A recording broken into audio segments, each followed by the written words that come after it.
to our second day of Colloquia presentations. I'm Captain Gruber, Associate Professor of History, and I just do want to go over the order, excuse me, because it's a little bit different than what was posted previously. So we'll start with June Wan, and then Kaveh Davies, Olivia Akers, Julia Hanser, Delaney Schlesinger Devlin. We'll have a break from about 12:10 to 1 p.m. And then we'll come back at 1, and Lexi Payton and Sophie Singer will finish up this afternoon. And so now I'd like to introduce June Wan.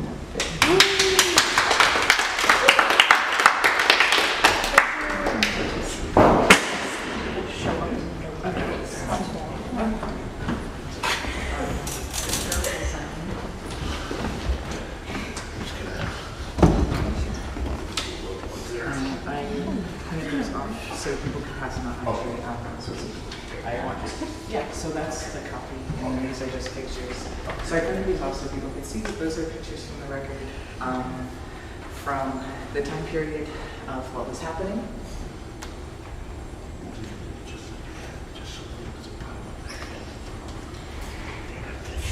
I can't think I'm responsible if it closes. I know.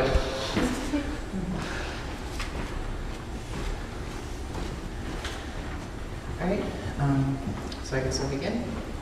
Hello, my name is Isabel Juniper. I'm graduating now. I'm so used to introducing myself as a fourth year when I graduate. My major is history and narrative writing. And so I'm just going to talk about my capstone. And I'm so glad I'm going first because otherwise my anxiety would just drive me through the roof and I wouldn't be able to do this. So my capstone started out as my co-op in the fall of 2021. And what my co-op started out as was essentially my summer job so I could stay on campus for 2021. And it was working for the OLA department, Oral History and Language Arts department, and working with Brooke Bryan in order to record the oral history of Antioch College's sexual offense prevention policy. And so at this point, I do want to give a trigger warning, also because it is 10 a.m. in the morning, that because of the nature of my topic, there will be mentions of sexual assault and sexual offenses and sexual violence. And so if that is too much, I totally understand if people get up and leave or if people don't want to listen. So I do want to give that trigger warning. So in collecting all of those interviews, I would start the interview process with one question. I would say, well, tell me about your early life and what brought you to Antioch. So some of the women from that point would either launch into a wonderfully long, well-articulated story of their whole life, what brought them to Antioch, so many examples from their childhood. One of my favorites was April Wolford, who had this wonderful story. She actually had an almost 2-hour interview. But she talks about really what brought her to Antioch and what really brought her to Antioch. And another one of the women I interviewed, Juliette Brown, also had a really wonderful speech about coming to Antioch, where her parents also went to Antioch and her sister was also going to Antioch. But she wanted to find space at Antioch as an activist, as essentially, you would call it today a social justice, in her space in social justice, but because it was 1990, they didn't have that language, so she articulated it as she wanted to find her place in the social justice movement. And she wanted to do that in a place where she wouldn't feel overshadowed by the legacy of her mom, who went to Antioch, and the legacy of her sister, who was also at Antioch. And then so I would ask the question, well, what was student life like while you were a student here? And that would also be a wonderful, descriptive, interesting question too. I got so many wonderful responses from that, just talking about some of the parties, some of the ways that campus was incredibly sex positive, body positive, and there were all these expressions of, even in 1990, gender and sexuality that weren't really happening in other spaces, or if they were happening in other spaces, the spaces where they were happening weren't aware of each other. And then so that one would lead to the question, well, what were conversations of consent like when you were a student? And so from that point on, answers fell into one of two categories. They would either be the category of, well, I had a partner the whole time this was happening. So, like, we talked about this kind of stuff, but because it was in a situation where I'm with a partner or I'm with someone, it's completely different than if I'm just going out and, like, finding people or dating here. Quite a few of the women had partners. I say women. I interviewed actually 7 women and 1 man, but the man I interviewed actually would not take issue from his interview with like me sort of discounting him because he very much wants his role to be known as specifically ally. He expressed that to me in his interview. So they were talking about these things in their partnerships. And the other category was, which was far more common, unfortunately, was, well, we didn't talk about that. That wasn't really talked about in sort of a grand scheme, big picture.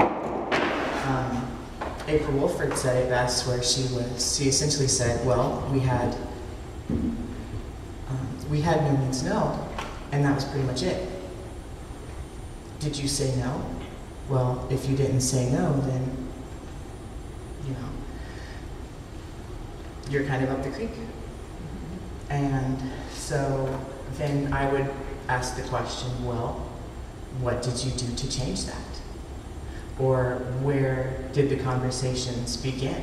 How did those conversations begin? And from that point on, the interviews got really, really personal. They would get really heavy. But they were so rewarding. And I'm so thankful also to all of those people who let me into their spaces and shared these incredible stories with me. So that was the process. I would go through and I interviewed all these people, and they were collected. I transcribed them, I indexed them.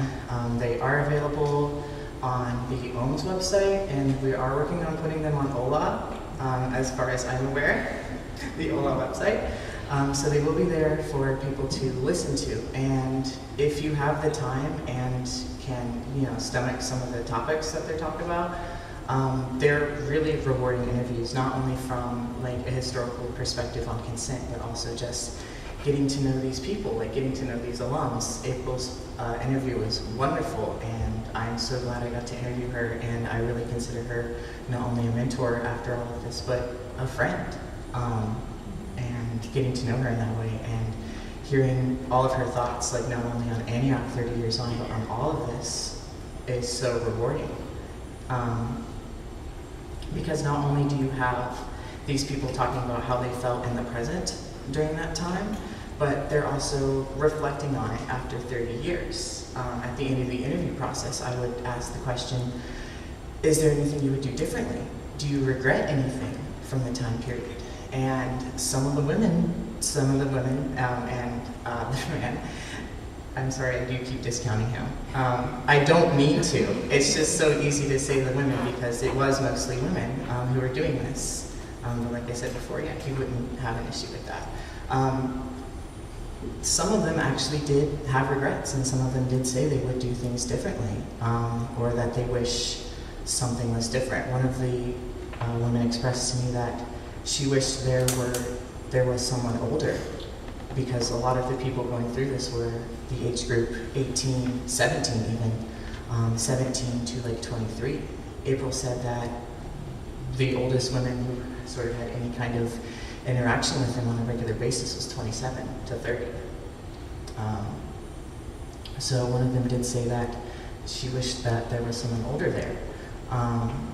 And so how I picked the people was kind of up in the air to a large extent. Was when I would research, I would go through and I would try and find the names that were mentioned most of these people, and I would try and reach out to them, and I tried to get April to help me to reach out to them. A lot of them I was able to get, like a lot of the names that were mentioned a lot, I was able to interview those. They were very receptive to me and they loved talking about it. There were quite a few women I couldn't reach, unfortunately, because of the time span of 30 years. A couple of women had passed on. especially one of the people I would have loved to interview, Jewel Graham and Christelle Evans, both passed on in the intervening years. But a big thanks to April Wolford and Rick Krantz for helping me reach out to a lot of alums, especially Rick Krantz for pushing two of the women specifically to interview me, because one of them is kind of a little bit reclusive, but she had a really wonderful, almost 2-hour-long interview as well in her process. So that was my co-op essentially. So what did I do for my capstone? Well, since historians are storytellers, this is a story I felt really needed telling. Sure, we could put it online, but how many people are going to go online and listen to these interviews? How many people are going to read a transcription of these interviews? Not very many, I assumed. Researchers, other researchers more than likely, or Antiochians. It's a fairly niche historical topic, even though it's a huge, important historical topic. And so I really wanted to work on advocacy and outreach for this project. I really wanted to get the word out. So I was inspired by 2 works I read here in my time, and that is a book that I cannot remember the title of, but it was a book on the Scottsboro Boys case that I read for Kevin Magruder's Scottsboro Boys class. What it did was it went through and each chapter introduced one of the teenagers who was accused in the Scottsboro case. It would introduce them, give their backstory, talk about their role in the case, and then it would talk about the case in general. And another book I was influenced by was The Black Jacobins, which I read for Natalie's class, written by C.L.R. James, about the history of the Haitian Revolution and Alain Toussaint. And C.L.R. James wrote it it reads very much like a novel, and he did that purposefully by using letters from Alain Toussaint and a lot of primary documents from the day of the Haitian Revolution. And I was very influenced by that, and I felt I wanted to do that. And I felt that because I had these interviews, because I had a lot of first-hand documents from the time, a lot of these women wrote letters to the record. April Wolford served as community manager, so there's documents from her. John Hayes, the man I interviewed, also served as assistant community manager, so there's documents from him at the time too. So there was this breadth of first-hand primary documents that I could use to think about these women as characters in a story. And I really saw them as characters in a story, and that really let me express creatively not only myself, but also Antioch and these people, and tell their stories. And I really wanted to do them justice while not monumentalizing them, because it is very easy to sort of hold these people up and high regard and be yeah, this is so important, but then you also have to remember they were human too. And that also was very much communicated to me in the interviews, especially when one of the women was well, yeah, we didn't know what we were doing. We were flying by the seat of our pants. And so I loved that, and I really, really tried to capture that. And so, without further ado, if people would like, I'm going to read a few pieces. I'm going to start with, start chronologically, and introduce a little bit of backstory. So in 1990, there were 2 sexual assaults that happened on Antioch's campus. One of them was a woman, I'm not going to name her. One of them, she went to one of the women I interviewed, Lori Paul, and from that point on, Lori convinced her to go to the Women's Center. So during her time at Antioch, Lori met this woman, a brand new face from Germany. She and Lori hit it off and became close friends. The pair would spend hours discussing anything that crossed their minds. Many late nights were had, spent in bedrooms or common rooms. It was during one of these nights that she revealed to Lori that she had been sexually assaulted on campus.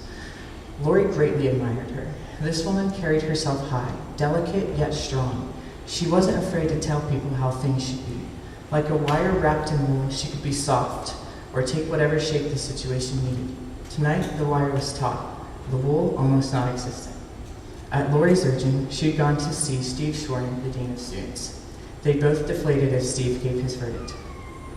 He just said, "I'm sorry, there's nothing I can do." She sat on the edge of the couch, hands in front of her face, the veins standing out. I couldn't say no. I wanted to, but I couldn't. She put her face in her hands. There was no documentation, and I didn't explicitly say no, so the defeat in Steffi's voice was too thick to hide. "That's unacceptable," Lori quietly stated. "I will not stand for this." The woman's eyes narrowed. Lori asked, "What if we went to the Women's Center?"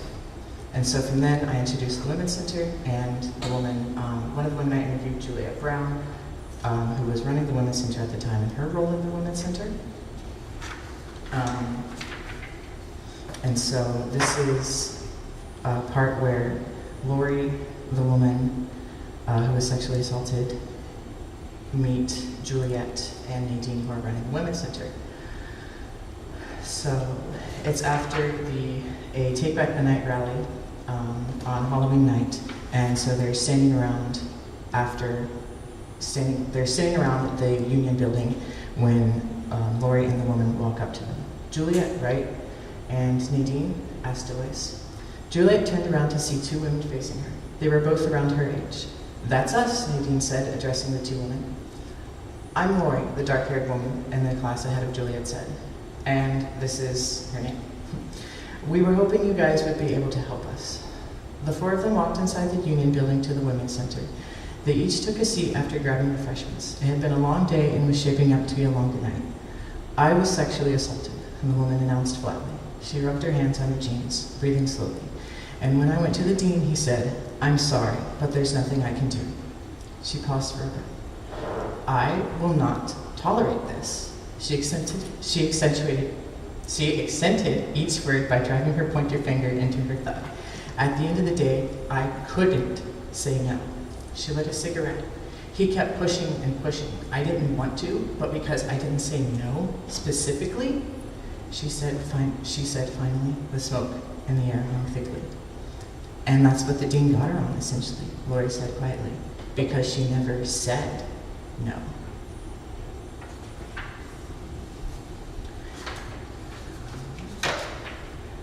And now I'm going to talk about the community meeting demonstration where the women of Antioch essentially presented their demands and their brand new written policy to the community. It was November 6, 1990.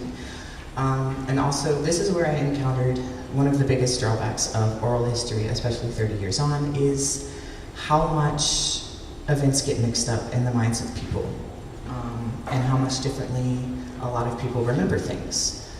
And this is where I wasn't interviewing for specifics anyway. I was interviewing more for thoughts and feelings and actions and emotions.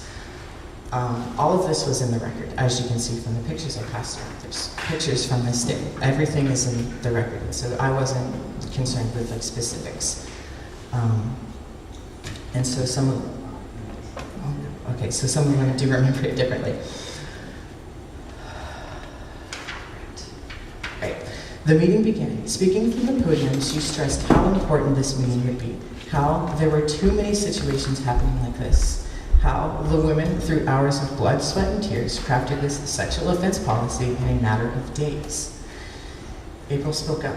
"I will not tolerate any open displays of hostility in this room today. As community manager, this is my meeting, and we're going to do this in a civil, orderly manner." She finished up her speech.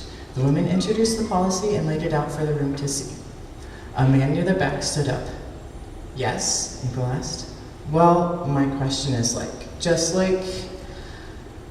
how am I supposed to help myself?" He flustered, suddenly unaware of himself, yet not able to show it or back down. "Like when you all wear lipstick," and April was stunned. Taken aback, she could only freeze as the room around her erupted into a sudden burst of white noise. The women surrounding the room were hissing. He clamped his mouth shut and promptly took his seat. The air hung like a summer's day. "The rules apply to you ladies as well," April said, regaining control of the room.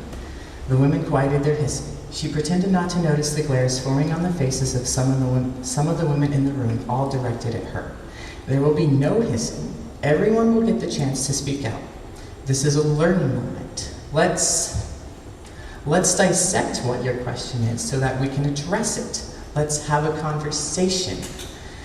She stood up straighter behind the podium. Eyes no longer avoided each other. Some of the women relaxed their shoulders, unclenched their jaws. With today's actions, maybe they could breathe. And so that's that.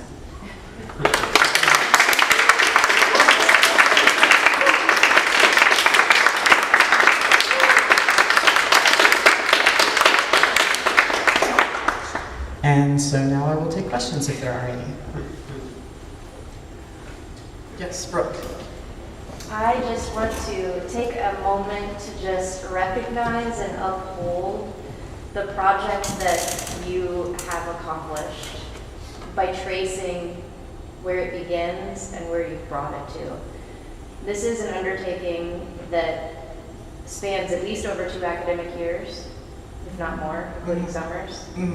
This is an undertaking that started with an idea that you had, a finger on a pulse of the importance of affirmative consent today and the reality that Antioch has something to do with the beginnings of this conversation.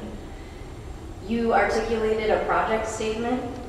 You did preliminary research. You found fragments of Antioch's history in books, in pieces of the internet, in conversations with people who thought they might know someone who are alum.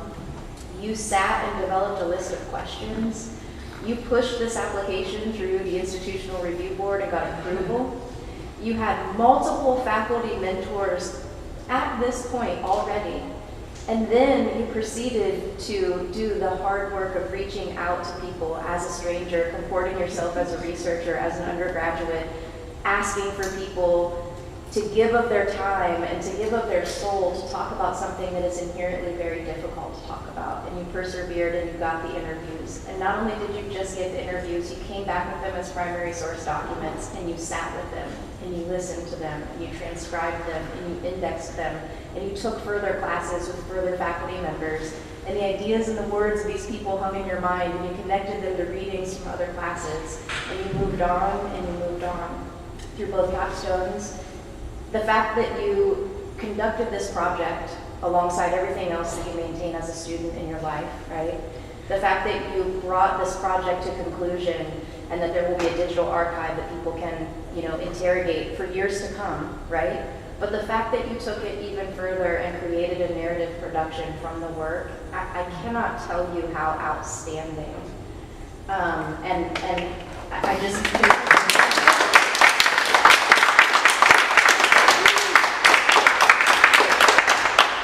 I'm not sure that the significance of the project and what you were able to create over a span of time through just sticking with it, I'm not sure that it is even possibly apparent to you right now, but it soon will be. And as an archive and as a resulting collection of stories, this is something that is going to continue to exist. You brought something forward into the Antioch imagination with this archive that further people, researchers within and outside of Antioch, will continue to interrogate. And I just hope that you understand the value of this work over time. It's incredible what you've done. Thank you. I do want to say, I don't want this to finish here. I do very much sort of want to continue this into my post-Antioch life as well. Like, I do want to keep collecting these interviews, and I do want to keep expanding the story because, this is very important to not only Antioch history, but women's history, American history, just the history in general, especially women's history and the history of consent. So I do anticipate further continuing this even into my post-Antioch years and my graduate MFA years, whatever I decide to get. We have time for maybe one other question. So it's great work. So I don't want to echo everything that you said. From a methodological point of view, right? It's a great choice to kind of bring these stories to life, and to appeal to a wider audience. I do want to kind of ask you to kind of elaborate on when events get mixed up, right? When maybe narratives don't necessarily sync up. As ultimately the person who is the narrator, ultimate narrator, how do you decide these choices? How do you go for one rather than the other version of things? Or do you try to include both versions? Maybe they exist, not necessarily you have to choose one. So could you talk a little bit about that? I did try to account for that as much as possible, and so when stories would conflict, I went with the stories that most of the people had, stories that from most of the interviews lined up with each of the interviews. So if 5 people said this event happened this way, I was like, okay, more than likely it happened this way. And also when an event was in the record, I went with what happened in the record, because it is a primary document from the time that was, I don't want to say unbiased, because it was very much skewed towards the side of the women. That was a wonderful thing that was talked about as well, was how much the Antioch press was on their side. So I went with the version of events that happened in the record. And from there, I matched that with also April Wolford's story, because she had handwritten notes. She had primary documents from the time. She had everything presented. She was ready. She was on the ball, ready for this interview when I interviewed her. She was so excited for this. So she came so prepared. And so if stories differed from either the record or April too much, I would not discount them, but I would also I would try to include their space, and I would try to include how they felt about the event. Maybe not specifics from the event, but more how they felt about the event in general. Thank you. Thank you.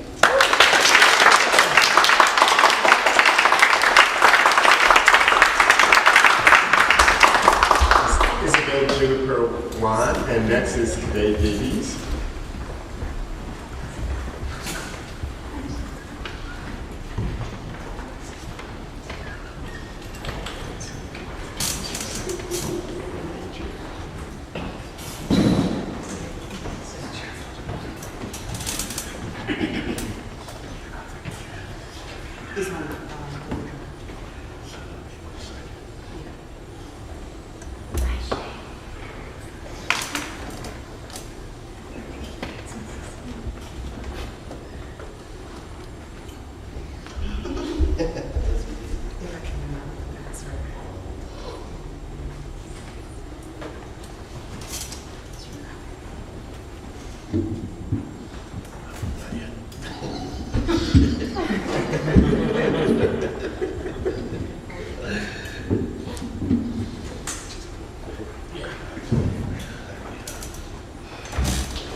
Hi everyone, my name is Davies. I am a history anthropology major. I self-designed kind of really working closely with Kevin and talking about Liberian history. It was more of a personal journey. I just wanted to really dig deeper into my history and kind of, I guess it was a way to deal with my feelings of displacement, not really being connected to Liberia, but still in a way is because my family are fully like deep Liberian, very much in the culture, the music, and everything. So I wanted to do this project as kind of like a self-exploration in a way. So yeah, we'll talk more after.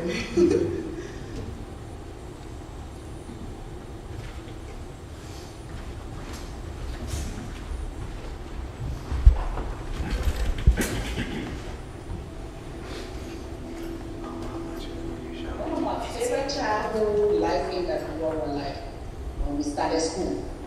And what we tend to enjoy was the play. And we had this play we used to do 1-9-4, where you clap the hand, 2 people play the game, and then after that, we would do like on jumping rope. We had all these fun plays in my childhood too. Growing up in Lofa, it was one of the things that, we were poor, we never had it. So I remember the only thing my mother used to buy was maybe salt and chicken soup. For everything else, we grew it ourselves. Like for rice, we grew our own rice. For oil, we make our own oil. Fish, we go fishing. The men set traps, and sometimes the men go hunting. Like whatever, like vegetables and stuff, we grew them ourselves. So the only thing really my mother used to buy was seasoning and salt. But we had everything. Like growing up with my family, my grandma, she's like an herbalist, and we lived on a farm. Like my grandfather, he had 3 wives, so I had 3 grandmothers, like so many aunties and like siblings, or not siblings, but cousins and stuff. So we had that kind of typical or stereotypical African life where, you know, we all living in this one farm. Each wife has like her hut where she and her children, her grandchildren are in, and then the man can like stay with each wife whichever day he wants to. And then in the morning we will go to the farm or go to the river to like pick the traps, like the fish traps we set the night before, or the animal traps we set the night before. So everybody, like we only ate what we grew, we only ate what we hunted. Like it was that kind of vibe for me.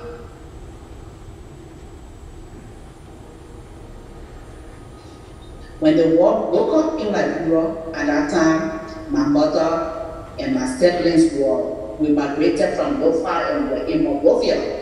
So when the war broke up, we had to walk all day. Imagine. Walk all day from Painesville to Fender campus. At that time, that's where they had the university campus on Fender. Then we spent some time on Fender campus from there. We left Fender campus, we had to travel, we passed through the Ivory Coast, and the Ivory Coast before we went to Ghana. So the way the war was, I was born kind of like in the middle because it really started in 1989 when the coup happened. You know, that was like it started before in my mind because mentally there was a mental work. But the actual firing and stuff really started when the coup started, when, you know, Joe did the coup in 1989. But there were like moments, there were years, sometimes there would be like 1 year, 2 year of peace, or seeming peace, or ceasefire, I should say. But then something's gonna trigger something again, some death is gonna happen, and everything starts again. So there was never really a moment of security. Yes, I was young, but at the end of the day, there is trauma that grows with you that sometimes you don't even realize what the source is. I remember, like, I'm so jumpy. Whenever I hear a lot of person, like, you know, super jumpy. So, like, that always happened to me, and and I had to think like, oh, duh, like this makes sense.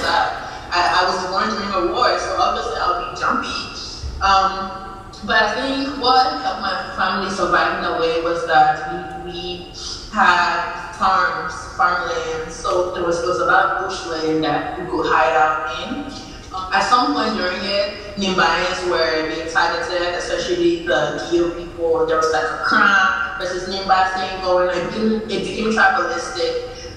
It grew from being American Liberian versus Native Liberians to like Native Liberian versus Native Liberian, you know. So people are being targeted.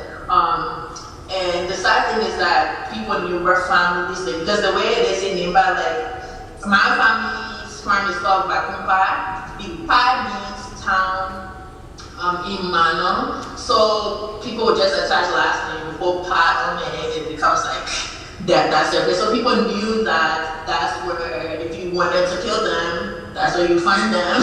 You know, so people started being targeted in that way. So our farm was like no longer safe. So we had to move around in it. And for us migrating from Tuprovo to go to Fennec Airport, it was by the grace of God we didn't die.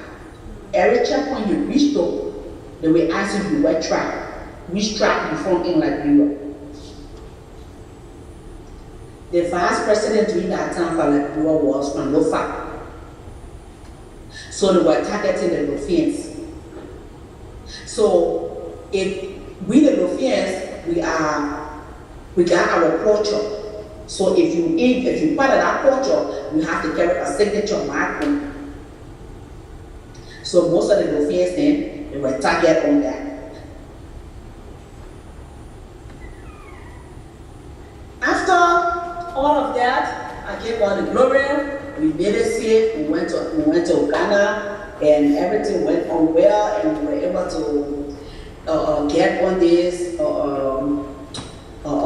repatriation program, which is the refugee program. We were able to get on that, and through that, welcome first, we were successfully able to get on that program. We went for interview, and we passed the interview. We were able to come to America.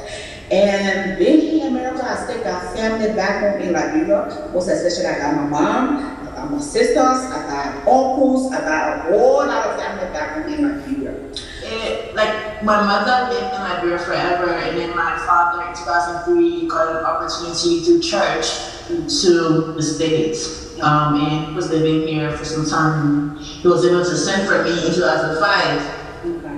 So that's how I was able to come to America through my father's connections. And then I lived with him in Philadelphia for some time, then moved to Delaware, and he moved back to Liberia.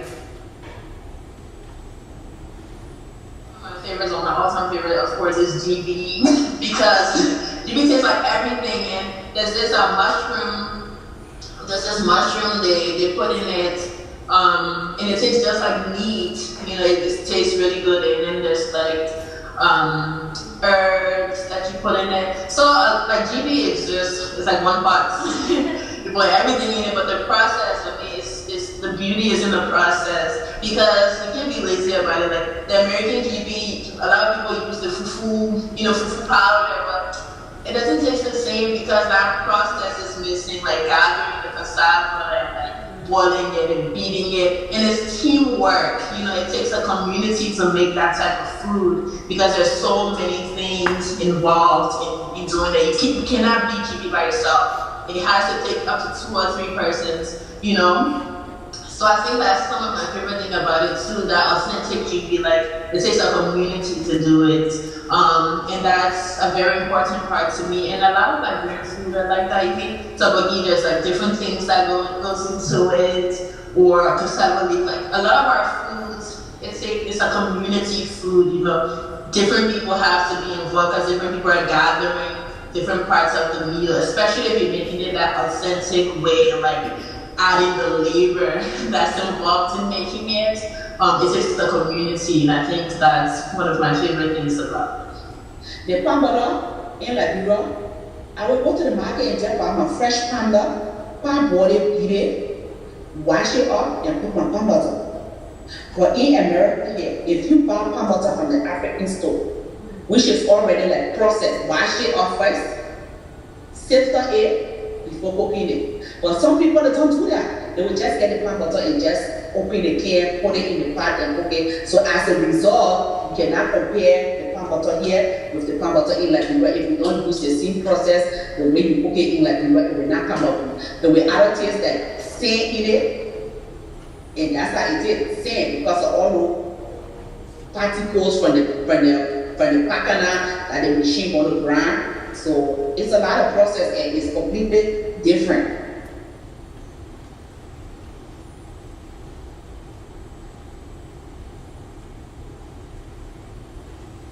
But when it comes to food, like it's a sad part of culture to me, especially African culture, because we're not as represented in America in terms of our food items. Like if you're even trying to bring African food on the plane with you, like sometimes my mom tries to wrap it up. And you have to declare it. Sometimes customs doesn't even allow you to bring our spices, our different traditional things like that with us. So we're disconnected in that way, and we have to make substitutes. And sometimes I see like my family here will have to go to the Chinese market to see what we can find there that can connect with our food items and things like that. And few African stores try, but a lot of them are not Liberian, so you still have to substitute other people's culture and food. So Liberians have always been survival mode in that way, especially when it comes to food and stuff. During the war, we had to survive with substitutes.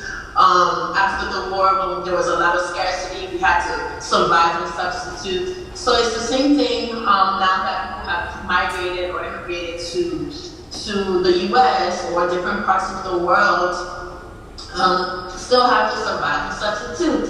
Fufu powder, I love it, it's used with plantain here.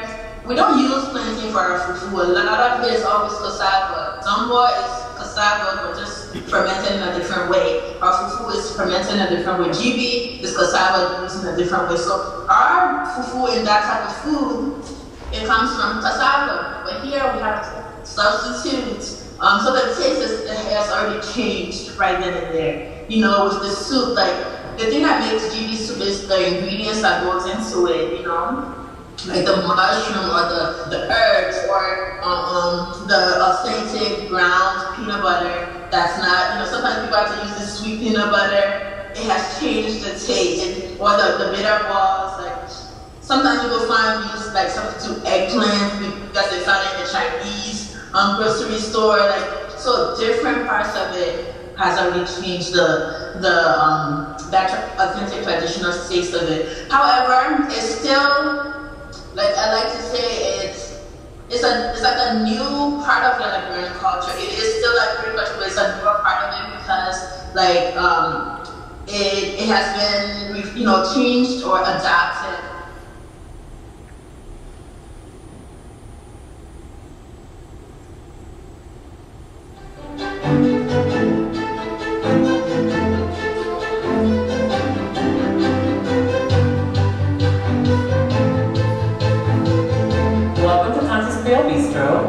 Today we're having a tasting dinner, and so we're in the heats of the preparation to get everything ready for tonight. Academic, restaurateur, singer. This multi-hyphenate is on a quest to break down barriers.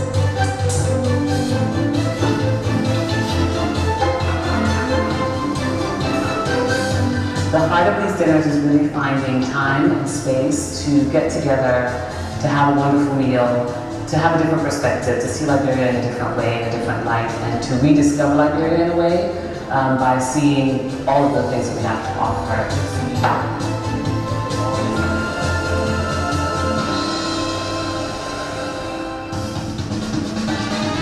So we're going to the Benson Street Market. It's a local market in town where a lot of goods are.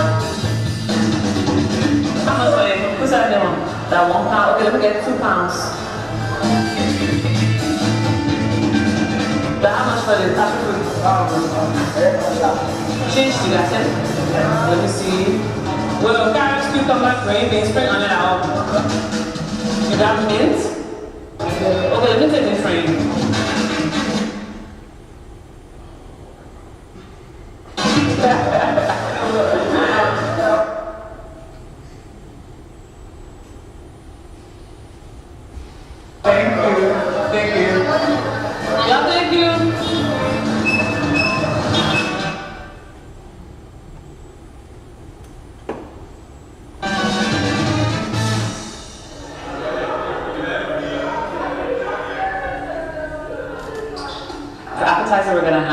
coconut pumpkin bisque. And we're making the coconut fresh. And then we're going to have a wood ear mushroom quiche. Then we'll have 2 entrees. We'll have a cassava fish fillet, pan-seared with sweet potato puree. And we'll have a chimichurri sauce. And then we'll have a potato greens ravioli. And that one's really particular, and it's one of our favorites because potato greens is one of the favorite Liberian dishes. We make homemade ricotta, and then stuff that into a homemade ravioli.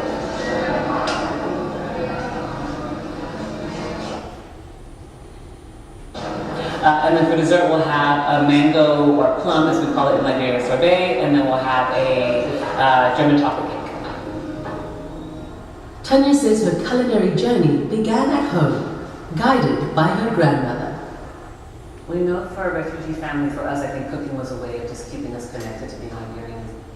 I'm a child of the 80s, and so I grew up in a very peaceful time in Liberia, at least up till about 9. And then the Civil War started, and so I became a refugee in the U.S., and I was raised by my mom and my grandma who were there, and then my dad who stayed here in Liberia the whole time. My grandma kind of taught me everything that she knew. And so I think for her it was a way of reminding us who we were and that we should go back, and we had to come back. And I think that was part of my desire to come back in the end, because I've been raised in the U.S. with that mentality of, you're a refugee, you must go back, you must rebuild, you must go back.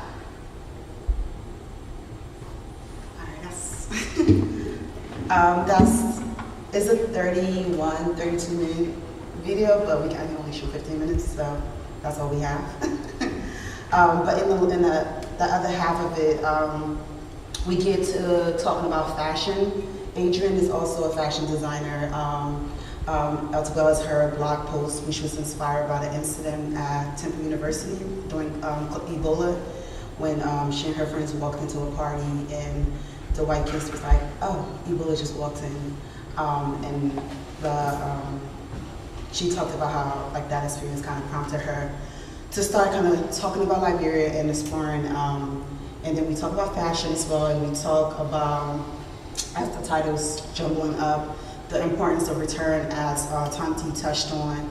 My mom expressed that she had intentionally known that she wanted us to know where we were from. So she mirrored that, right? The way she dressed, the way she talked, the food we ate. She wanted us to know that it was important that we knew where we were from, and we knew that ultimately we had to return. So that's just the latter half of the video. Yeah, this project was really important to me to do. I struggle a lot. Kevin knows. Trying to get here. Rahul knows as well. Trying to articulate what it is I wanted to do, what I wanted to focus on. Major imposter syndrome of I don't know what I'm talking about. But it's here, it happened. So, questions?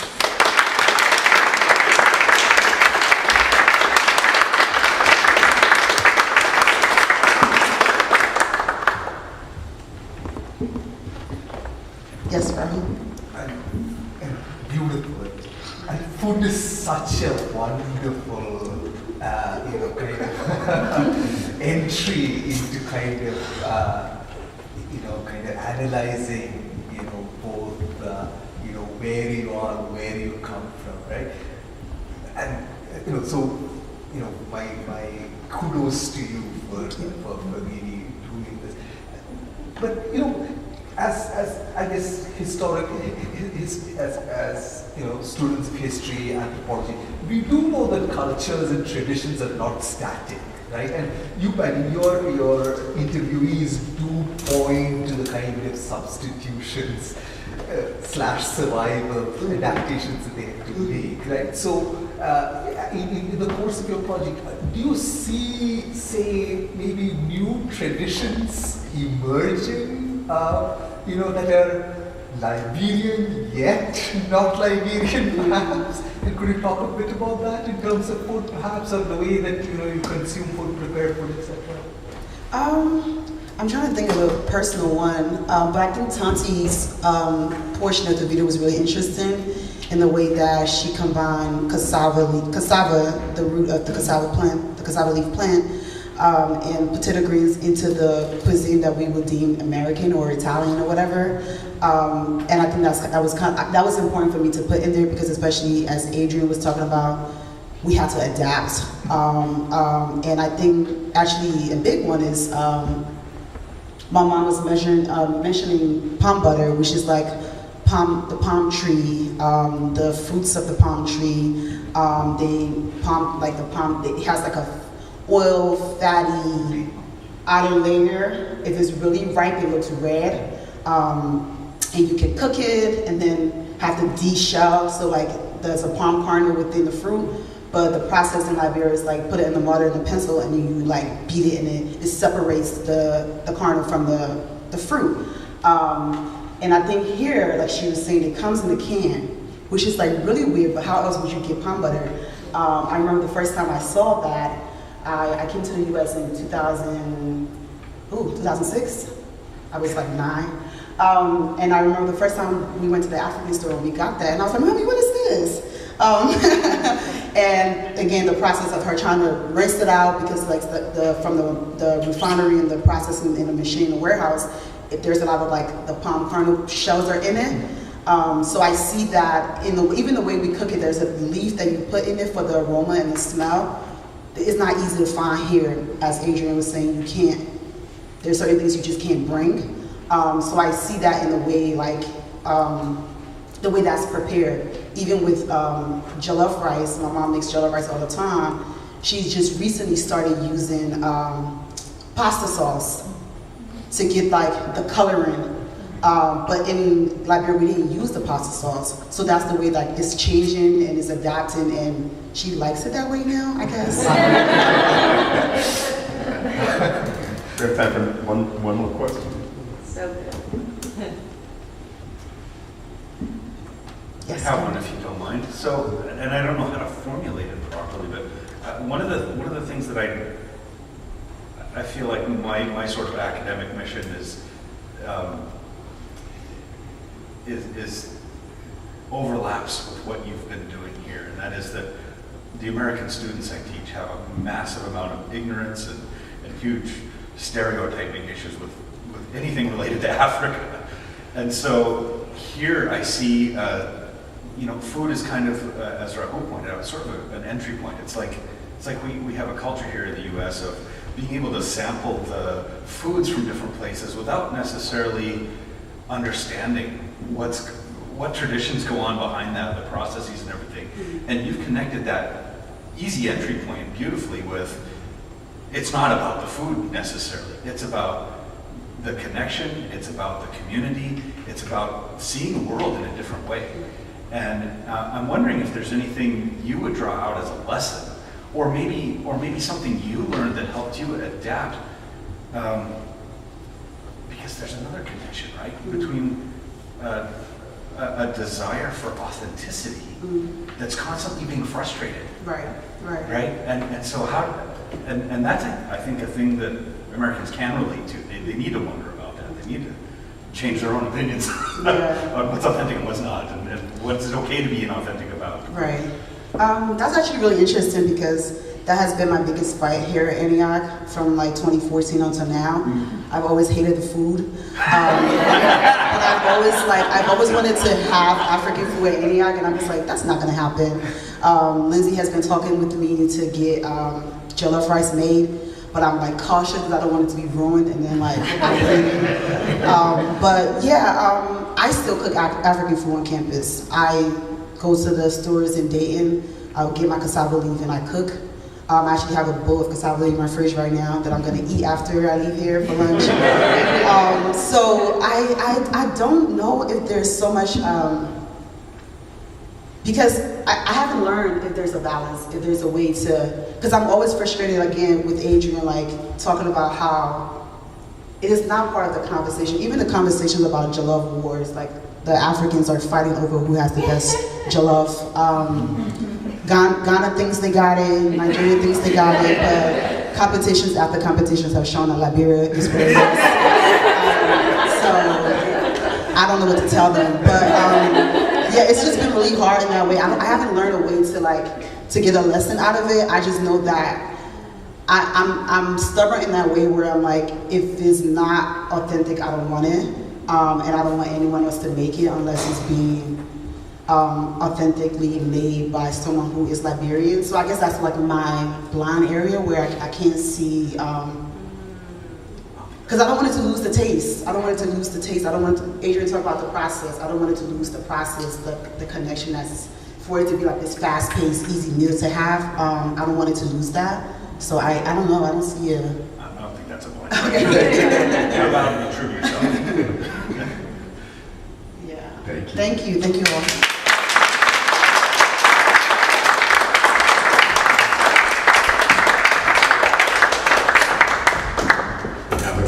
Davies, and next, Olivia Akers.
Hello everyone.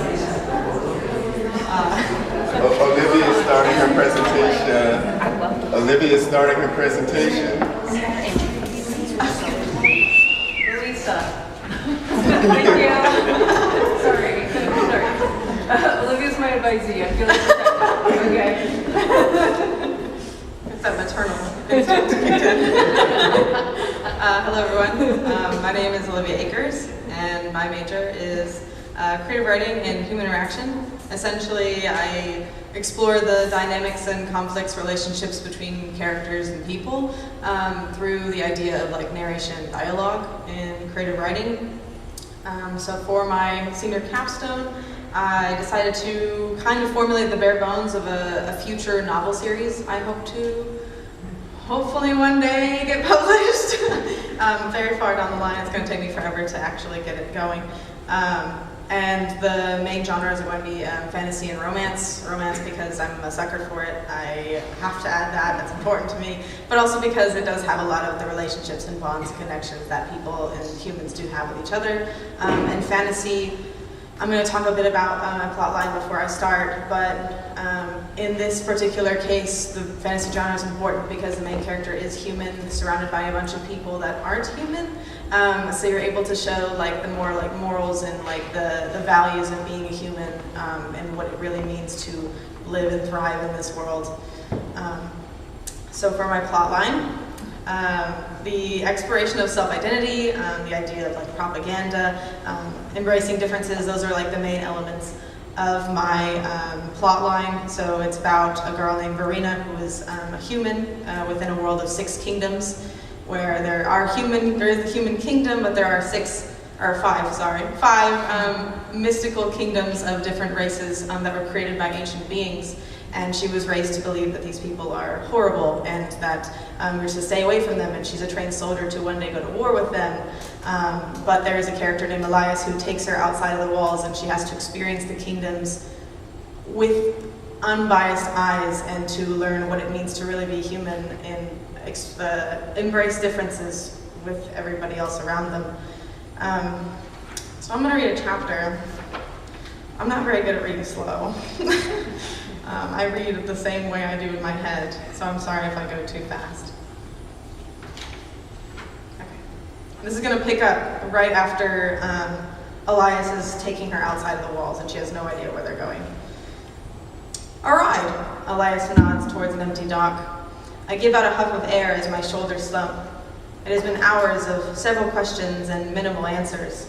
These games are never ending, and he must enjoy every second of it. Without acknowledging my displeasure, he marches towards the bare waters, expecting me to follow suit. I had seen the ocean in pictures, but General Andrus never entertained us with the way it smelled, or how much light is truly reflected off the surface, or, most importantly, how to survive once you've fallen in. My steps become more uncertain as the ocean grows too close for comfort. I try to focus on Elias's back as his muddy boots meet with the wooden slabs, but the vast blue is hard to ignore. My heartbeat quickens, pulsating in my eardrums with every thump, thump, thump.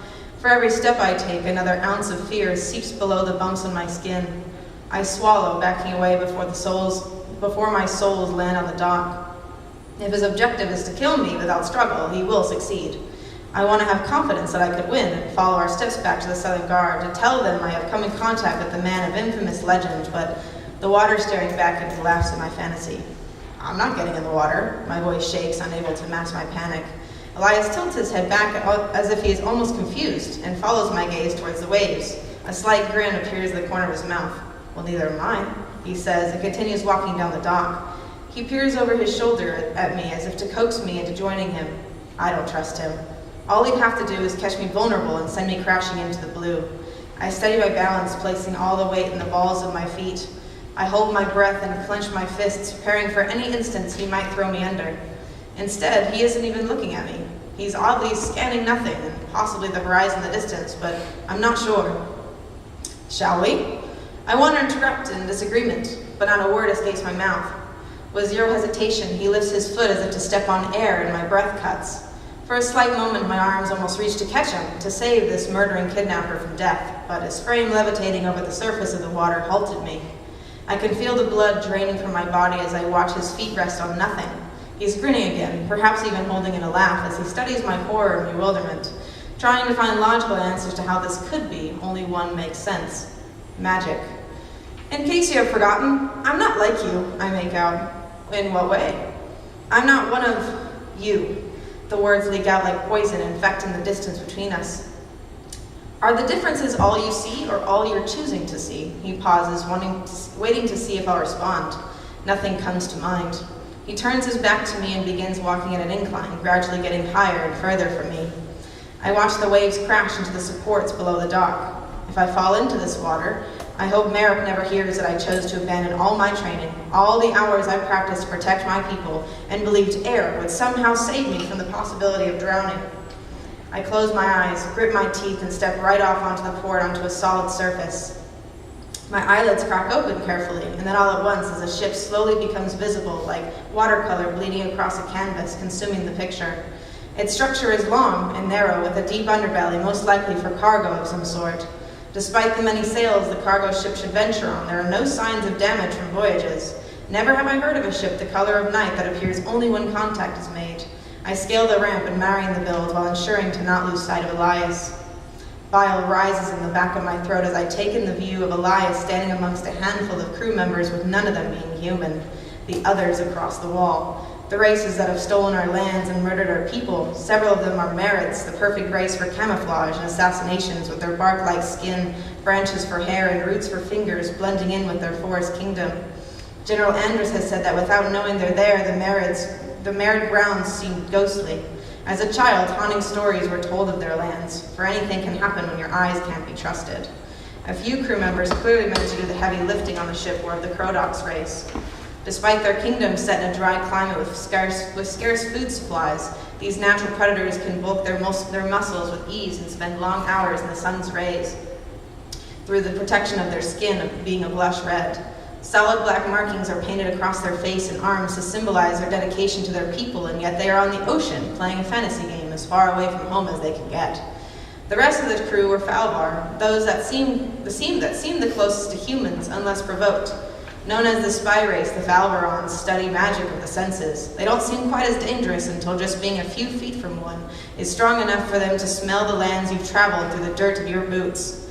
There are rumors that some can enhance their sense of exploration by controlling the souls of other living creatures and gathering what their senses witness.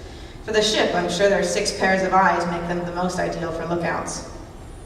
Heat rises as they dare smile amongst each other, while my people have experienced generations of strife and generations of training to take all back all that we've lost. If it weren't for them, I would have freely experienced the world, freely chosen a life of peace away from politics. Yet here they are, laughing and enjoying their disturbing lives. They bow to Elias and speak in languages I don't understand. They hold a sense of respect for the other, that is, my captor, and one of my people's biggest enemies. My nails dig into my palms. Dig into my palms, warm liquid trailing down my fingers.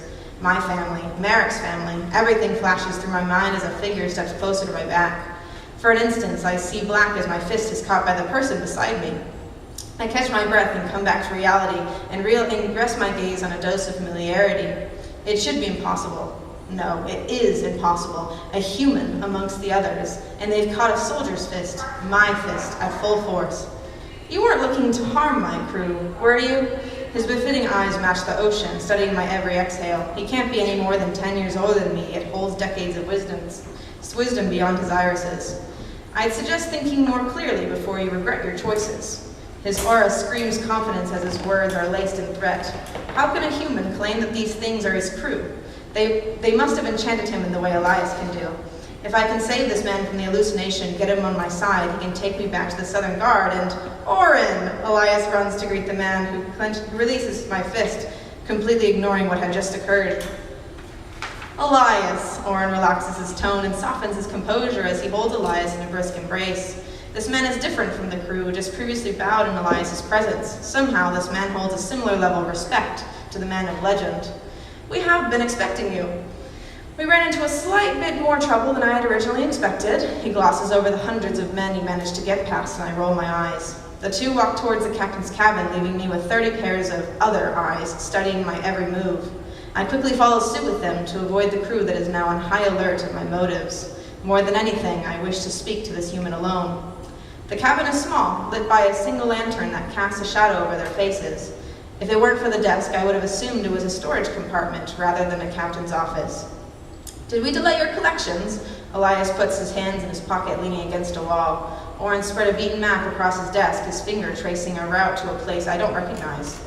Nearly, but the sun is yet to set. I will collect through Hoklar tonight, and you'll arrive in 3 days. 3 days? Arrive? I look from Orin to Elias, who is now averting my gaze. Where exactly are you taking me? I demand you tell me, or I'll make you regret dragging me along. Heat rises in my cheeks as my words shoot daggers to the indifferent Elias. Elias clenches his jaw, almost as if he's forbidding words from escaping. You know, Orin takes a seat at the desk, you remind me of an old friend of mine. Her infectious conviction, even the look in your eyes is similar. Orin, Elias's tone has shifted. I do not like to be compared to, I interject. Well, I wouldn't doubt it, Orin chuckles, taking note of Elias's arms now crossed over his chest. Captain, a crew member, no, an other calls. The light has fallen.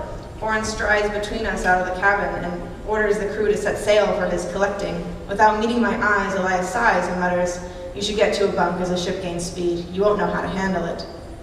And what is that supposed to mean? I stomp after him onto the deck of crew members hoisting the ship off the dock. You've never been on a ship before, right? Elias swivels to face me, catching me off guard and nearly off balance. Unless you're also afraid of bath water, I guess you haven't seen the ocean before either. Swimming, unlikely. Here's how this will go. You will stay on deck despite my orders, the ship will rock, you'll fall overboard, and make me go save you before you take your last breath. I don't want that, and I suppose neither do you.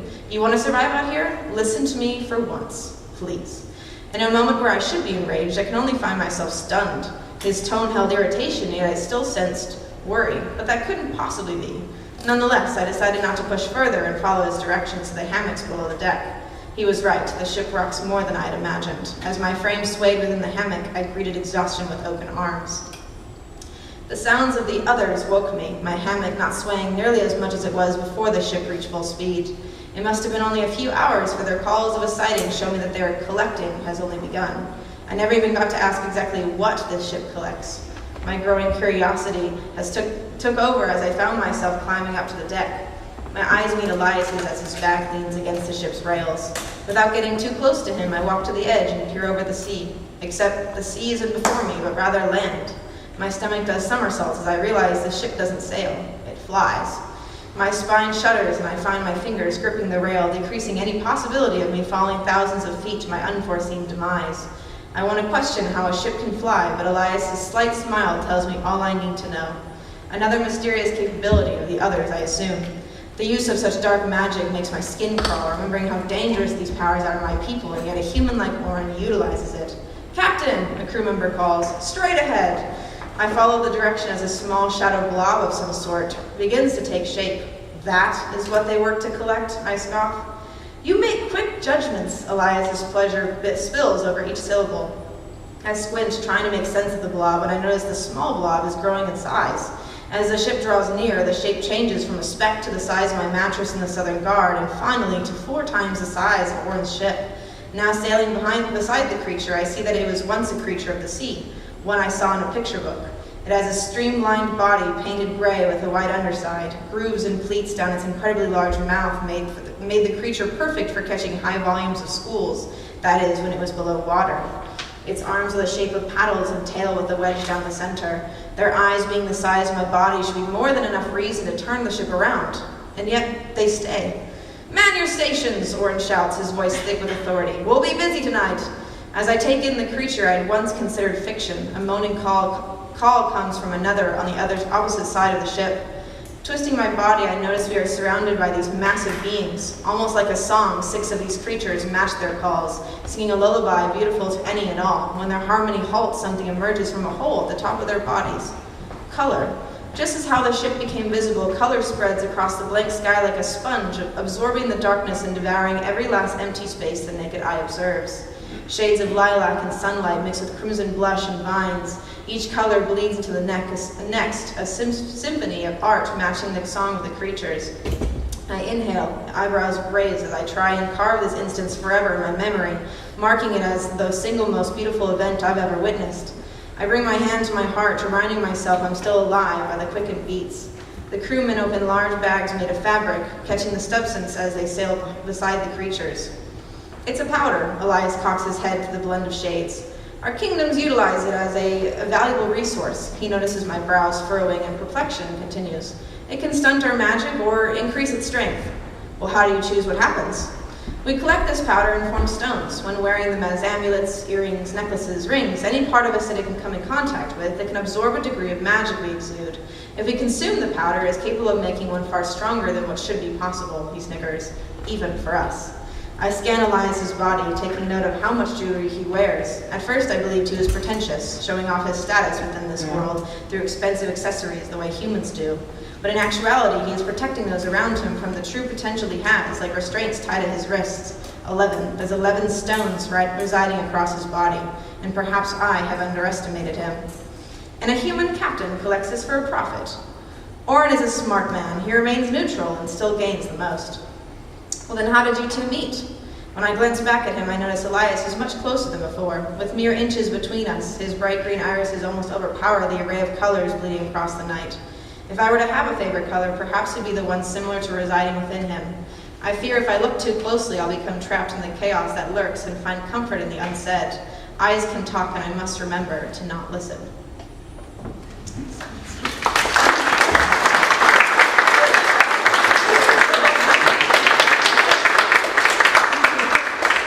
This is the part where you are able to ask questions, but keep in mind this is the bare bones, I might not have any answers.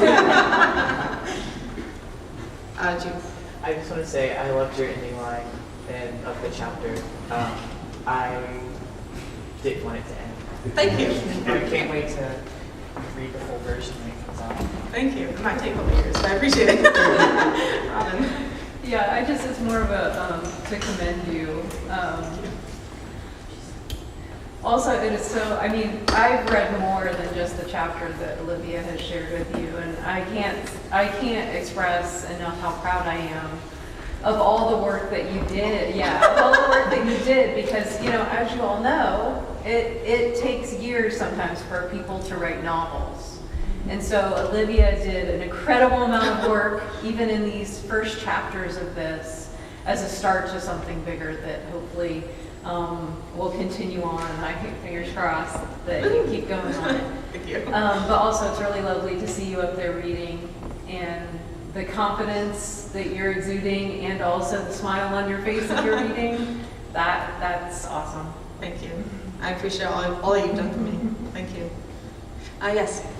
I just wanted to ask if you had any particular inspiration for the way that you chose to have the main character almost like dehumanize the other characters, because I just found it really interesting. It's such a hard dynamic to capture that, like, even though they haven't had direct contact with these people, that like things have been implanted in their minds since they were like children, to like view the world this way. I was just wondering if you like had any inspirations for that.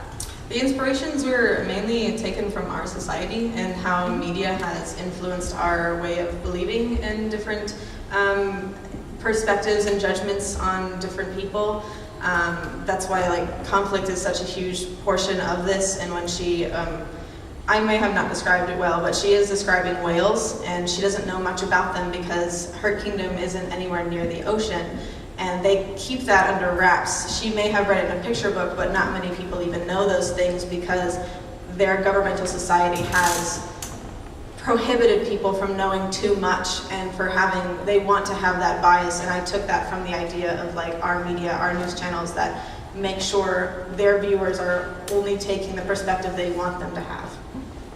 Thank you, that's beautiful. Rick. I had the privilege of reading some of your early stuff a couple of years ago, and I just want to say how your craft has really evolved, and this is really good. Thank you. And I'm really impressed. I guess the question that I have is, do you know how it ends, how it all unfolds? Or, and because my assumption is somewhere there's a romance. Yes. I'm wondering what kind Eventually there will be. Chapter 4 talks a bit about, it looks like, I perceive it as, in the 4th chapter, they're not really, it's not chapter 4, it's like chapter, like, probably like 70 of something. But I wanted to create this scene where you get to experience how she has died at one point, and she was somebody that was for the people, and she is able to relive her life and doesn't realize how much she appreciated all these other people in her life. And I kind of want, I'm not for sure if I want that to be incorporated in the ending, but that is like for sure one of the endings I want for one of the novels, to be something where she's able to come to terms with this new life that she has and the life that she has forgotten and has to relearn. Again, I don't think that's going to be the ending because I don't want to say what the ending would be, and I'm also not for sure what it would be, but yeah, I have no idea. Hopefully down the line I'll figure it out. Thank you. We're gonna have to... Oh, sorry. Thank you.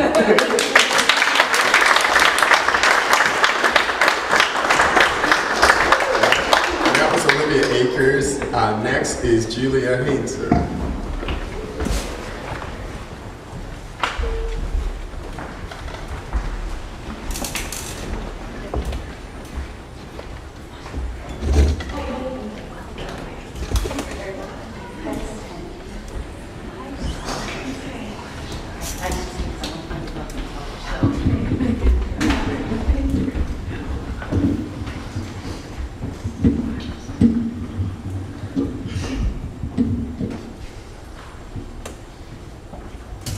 Hello everyone, my name is Julia Hanser. Today I will be reading inserts from a novella I have been writing since the beginning of the term. It's called The Haunted Dollhouse. It is a Southern Gothic inspired novel about a really dysfunctional family in the South. And yeah, I was really inspired by different horror media, specifically the Texas Chainsaw Massacre. And while there will not be any chainsaws, there will be similar kind of family dynamics, so I'm really excited to read these with you. That being said, there are some heavy themes, so if anybody needs to like take a break, feel free, I don't mind. I also have like hard copies right there. I have a sign that says The Haunted Dollhouse. So if anybody needs one of those, everybody grab one of those. So this first story is called Iron and Oranges. It's told from the character Gunnar, who is one of the siblings within the story. Oranges. That's all that filled my nose. Citrus was the only thing I felt on my tongue. It covered my hands, fingers, mouth, and damn near every flat surface of our little yellow kitchen. Orange and sticky splotches cover up what used to be our clean white counters. I look around at the wreckage and ask myself, who did this? Who is the culprit in this crime scene? I stare and stare until I remember that it was me who vandalized our home. I seem to have gotten into another one of what my daddy calls my moods. "See, boy," he hollered, his eyes widening with anger as he shook his fists in the air. "You got yourself all worked up again." The man would scream some more at me, make me feel real small before he stomped over to the TV room. He'd flop down in the chair and watch whatever channel our TV managed to pick up that day. That's right, his chair. Daddy's chair wasn't anything special, just a beat-up old leather thing that dipped in the hole where his bottom sat. We weren't allowed to sit in his chair, not for no reason. Daddy would downright pitch a fit if anyone so much as thought of taking his place at his throne, as if any one of us kids wanted that mangy thing in the first place. If it'd been up to me, like if one day Daddy vanished and it'd be just little Bit and I, with the whole house to ourselves, I'd tear it apart and toss it into the ever-growing trash pile outside. I think I would die happy if it were just little Bit and I, if it were only us in the world. Sometimes that's all it felt like it's been to me. Travis and Daddy say that the world is cold and don't care for no one. It doesn't matter who you are or what you do, you're going to die alone one day. Travis would say in between handfuls of chewing tobacco before spitting it out wherever he felt appropriate. With both of them working so much day and night, it was just me and my little sister. That's how we liked it too. The two of them were always so angry anymore. I can't remember a time when Daddy was nice to both Travis and I. He only really doted on Little Bit, and that was only half the time. Now Travis, he hardly smiled in anyone's way, but even he was softer on her, and by soft I mean, he'd steal things she knew she'd like and leave them for her room. I don't understand why no one can just say they love each other. I guess it's all my fault for getting so upset. Travis and Daddy were just teasing after all. Who cares if they call me stupid and dumb and a fool? That ain't no reason to tear up the whole kitchen like this. What's worse is I've gone and eaten all of Little Bit's marmalade. What was once 4 whole jars had been squandered down to just a few drops here and there, and a whole lot of mess everywhere else. I stood there dumbfounded in the middle of our kitchen. This afternoon, I pushed her on the swing for a long, long time. And then 2 of us marched over to the old orange tree in the far of our yard. There it sat, ripe for the picking. As soon as I helped her up on the low branch, my little Bit crawled all over the tree.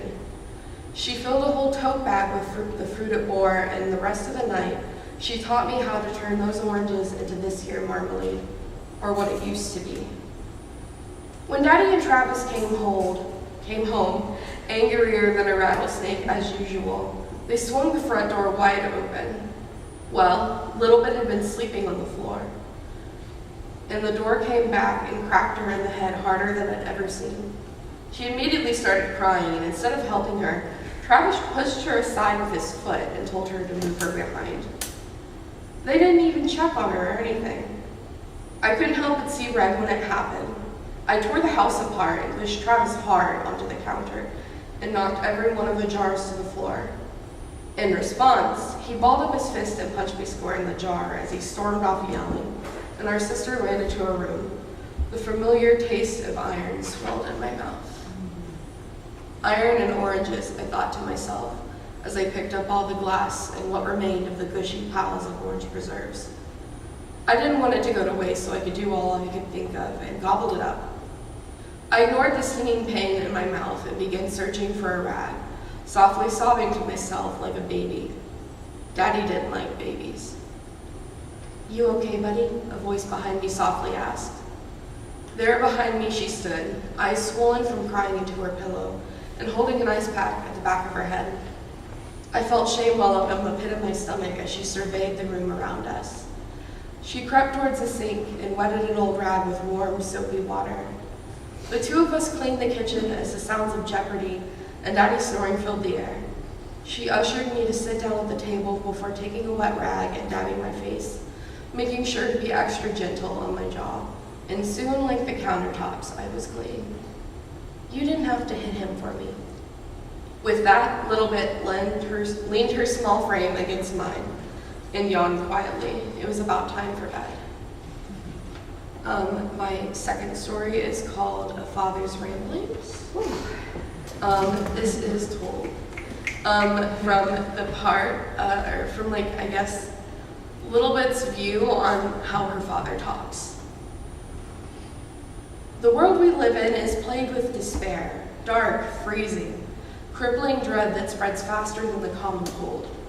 For centuries, we have invented ways to cure this, to rid the world of evil. When we were plunged into darkness, man invented fire. When the ocean spilled over land and covered great plains, we learned to swim. To avoid starving to death, we crafted arrows and spears with our calloused hands and learned to fight for our next meal, and we have been fighting ever since. Survival of the fittest. That is what they taught us the moment we're pried from our mother's bodies and thrown face first into the precipice of what we say is our future. Mankind must evolve in order to stay alive. There is no exception to this. The thing about evolution is that nobody knows or cares who or why we adapt to our environment the way we can. This time around, we were given abilities, each unique in its own way. Like something that was once told in stories on old television, heroes catapulted into the real world. The strong became who they began to protect who they deemed the weak, and the weak adored them with childlike idolation. Their eyes glistened with awe and wonder as they worshipped these heroes, as if they were the second coming of some all-knowing, religiously ambiguous deity. There were gods amongst men. However, if the existence of heroes is now possible and, dare I say, common, the other side of the coin must come into question. One cannot simply see things in just black and white. They are also morally gray, as life in itself has never been so simple. It is true we have commodified and put these people on a pedestal, made that the weak are so dependent on them that we lose the greatest power humanity has always had, evolution. What good are false gods if they are reduced to figureheads, radio hosts, poster children of the media? Who will we weaponize when our protectors turn against us? The world is cruel and unkind. We will always lose so long as they win. He held my hand as he knelt beside my bed and said this. He said life was hard and there's no such thing as heroes. In the same breath, he told me he'd never let anything hurt me. I think he really believed that, and I used to believe him. He says a lot of things on quiet nights like this. Nights where the sky turns inky black and the wind is strong and cold. To me, these nights feel hollow as the heart as his heart sometimes. I know what he means, of course. The heroes in his stories are the ones running the city. He blamed them for everything that's gone wrong in his life. However, unlike what local folks want to claim, this dark feeling sat in the pit of his soul long before her death and everything that happened after. I don't know how, but I do know that there is a reason we are brought up the way we were. A reason he ended up the way he was long before his love had shriveled up and died like a freshly cut daisy left out to dry. The day I was born, he lost her in a matter of seconds. The world has stolen his angel away. I had stolen his angel away. I never got to meet her, but sometimes at night, I dream about a woman in white. In every dream, I'm surrounded by destruction and pain. I start to think that everything is all over, and then I am submerged into blackness, nothingness. My existence is starting to fade away, and I am fearfully aware that I can't feel anything but a cool breeze enveloping my body. No ground below or sky above me. Suddenly, I am being tethered back to earth, and something warm is cradling me in their arms. Then the world feels like home again. I open my eyes, immediately blinded by pure white light. For a moment, I swear I can see her face, and she tells me that this is all temporary. Everything is okay, and I am loved. Before the world felt cruel to him as well, Travis used to tell me that man was born backwards, and he's been backwards ever since. He said this with grit and hatred as he shoved away the damp towel my older brother pressed against his bruised face. He would never go into further detail other than he was crazy, loved our mama, and went insane after she died that day. He turned his whole back, he turned against the world. He turned against the whole sheriff's department, against all of the South, and maybe the rest of the world. When he asked how he could stomach it all, Travis said, "You have to keep yourself alive, no matter what it takes." And finally, this is the last piece I'll be reading today. If you want to read all of it for yourself, feel free to do so. It is called A Mother's Deathbed, and it is one of the few pieces where you kind of hear the mom's perspective through all this before she dies. She liked to fit people in the world like puzzle pieces. She'd keep two piles in her life labeled good and bad. The good ones obviously stayed, but she had a habit of keeping the bad ones and disguising them as something they were not. Maybe she hoped that deep down they weren't bad. Regardless, her own priorities were not in order. She supposes that's why there were more good than bad people in her life. Her mind was funny that way, taking every red flag and turning a blind eye to what was reality. Then again, what was reality anyway? Shows on television promise real-life stories, and yet majority of their episodes are scripted, until one cannot associate the word reality with them anymore. She was certain there could be another reason why she willingly miscategorized people. Maybe these people didn't realize how bad they were, she think to herself, as if that was any justifiable reason for the way they behaved. There was, of course, the chance she was wrong about who she deemed good or bad. Did she have the right? Who was she to decide these things anyway?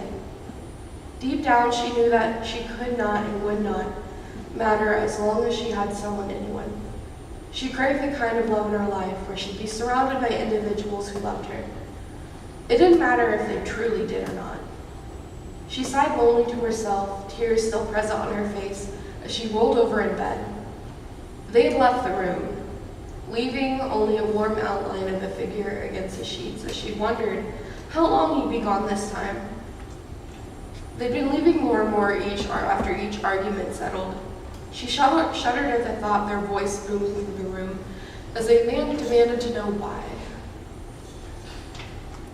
Maybe at some point they loved her, and maybe they think they still do. This, however, was not love. This left her skin feeling greasy and broke her out like a stubborn rash. This made her feel like a crumpled up ball of paper or tired leather peeling off of an old bus seat. The disgust dug its way into her skin until she felt like a wasp's nest, ripe for being broken open. This feeling made her want to rip her skin from her body entirely. Why was she the way she was? The sound of their voice, once sweet, now hard and indistinguishable from who she thought she knew, shook the room. It knocked over the vases, cracked the windows, and made the air feel colder than it was. Why was she the way she was? And more importantly, why was life so cruel? This feeling was all solid proof that nobody but her children would ever truly love her for what she was. Still, she felt comfort in surrounding herself with people she disgusted. Anything was better than to live one's life alone, so she clung to those who didn't deserve her.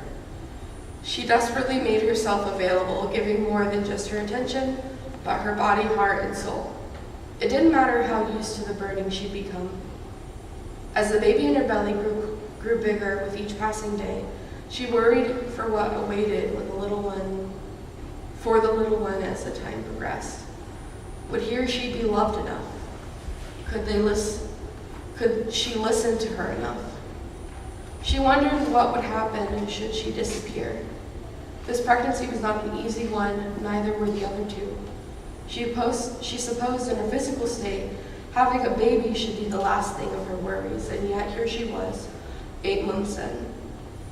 One more to go, she thought to herself as she sat in the middle of her own queen-size bed, hospital equipment haphazardly strung around her like a protective gate. She was lucky enough that their little tantrum had ceased and they were out doing yard work. Deep down, she knew she'd never make it out of this house alive, and although she tried many times only to be dragged back by her husband or her own lack of planning, no matter how much planning she'd done, something had always gone back and chained her at the ankle. This time it was the baby growing inside of her.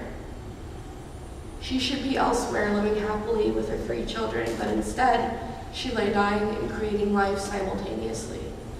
Leaving them without her in this town felt like the worst fate any mother could imagine. Helpless as ever, she could only do 2 things: wait for death and dread for the aftermath. And that was the last,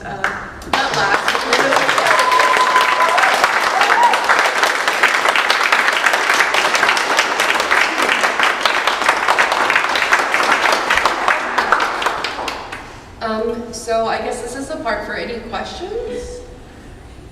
Brooke? Oh my gosh, I feel like I have to stand up and shake it off. Sorry. No, I don't even know how, with words. I feel as though I was just transported into this universal space and hung in suspended animation, forced to face in a raw way, tragedy and hope, resilience and grief, and all the great things. This is the place where all great novels, all great writing takes you, right? And I don't know what it is that you've harnessed or what it is that's flowing through you, but you've got it. For God's sake, keep writing and get your work in front of people. Thank you.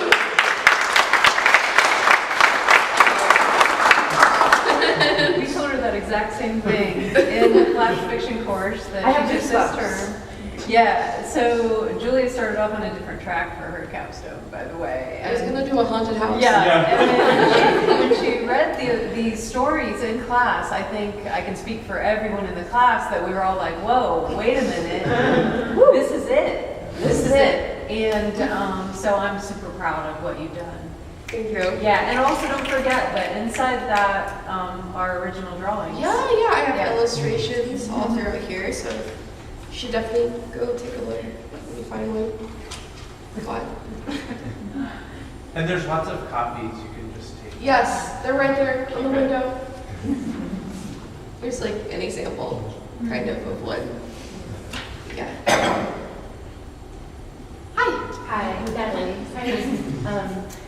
Your writing style is so beautiful. The descriptions are so vivid. The similes are gorgeous. And then there's also this connection to a psychological kind of taking in of the environment through all these objects. I'm just wondering about your process for sort of envisioning a built environment. You use a lot of material objects and like what they mean. And then you also sort of think psychologically about, I'm thinking of the father's ramblings, like connecting these things to bigger questions of like origin stories of humanity. It's like it's really amazing. So I'm wondering, what's your process for just thinking of a scene and how a character is interacting with that scene? Because everything is so well connected. It's so detailed. It's beautiful. Thank you. So, contrary to maybe some belief, I actually think quite a lot. Like, I'm always daydreaming. So I'm always making up these like characters and like backgrounds in my head, and they become like so complex that I have to like write them down. And then eventually, it's like I piece them together in my mind, and I'm always like thinking like, well, how does this work? How is it gonna fit in there? So I think it's just truly a lot of daydreaming that kind of brings it to life. I wondered if the fact that you started with a plan to actually build a house. Yeah. Right. In terms of that kind of detail. Yeah. Time for maybe one other question. June. Since I also think about this too in some of my writings, was there a favorite, like a story you loved writing the most, or a character you liked writing the most, or were they all sort of like on an equal plane? Do you hold one character above the others? Yeah. I actually really like the brother from the first story. That's one of my favorite stories. It's my first one I wrote. But I really like Gunnar, the one who broke all the jars and is like really big. And he's kind of gentle, but also, you know, he's got like a really bad temper when it comes to things. I really like that character a lot. That was phenomenal. Thank you. Very phenomenal. Thank you. Thank you so much. Thank you.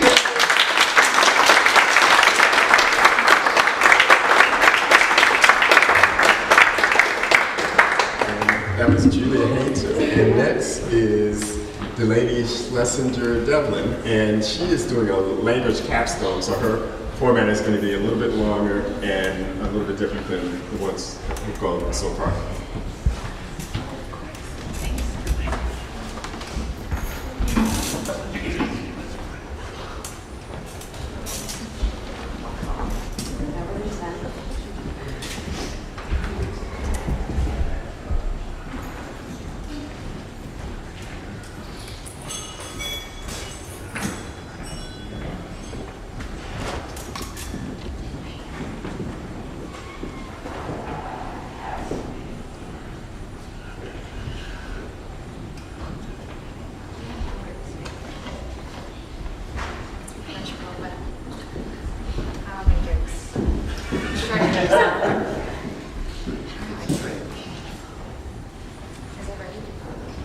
Frenchman in Antioch walk into a bar.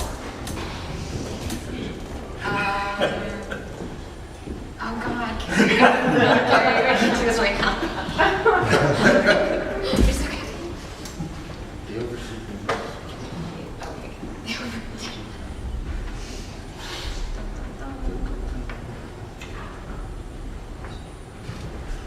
I'm just sitting up here. I'm pockets.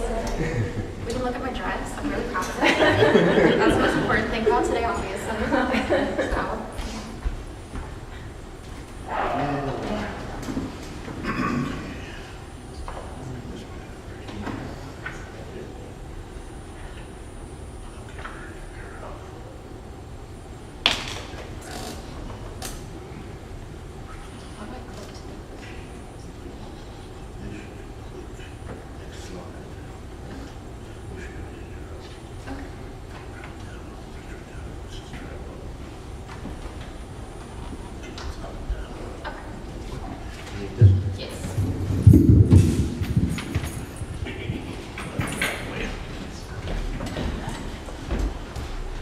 Hello, everyone.